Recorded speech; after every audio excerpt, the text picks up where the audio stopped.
We get a lot of questions from our partners asking, hey, can you help us? We have to write these written policies in order to be DFARS and CMMC compliant.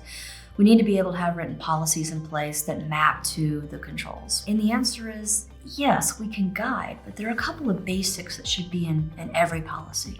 So let's just talk about that. Let's just talk about 5 tips right now that might really help anyone listening to this craft a policy correctly. The very first thing you need to have is what's the policy about? The purpose of this policy is to govern mobile devices that were within the organization, how they can and can't be used. That's a mobile device management policy. Scoping. Who's included within the scope of this policy?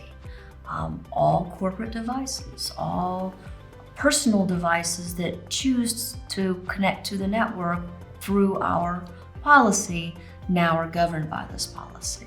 Stating the scope is very important. And then you're going to have some really key pieces. When you're going through and developing a written policy, you want to make sure you put enough information in that it is relevant to the staff that's reading it. They can follow it and understand. It's not too technically obtuse for them. They can actually go through and understand it. But you have enough information in there to where you're actually seeing processes.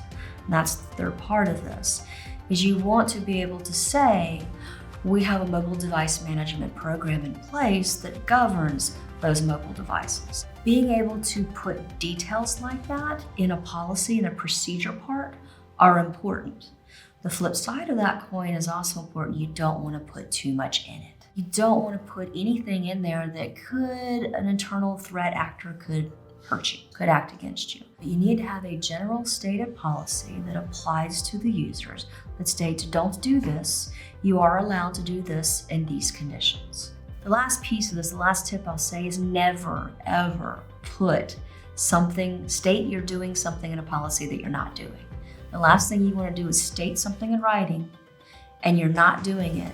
And now you have to prove to whomever of why you decided not to do the thing when you obviously know you should be doing it. The very last piece is make sure your staff understands, signs off, and knows about this.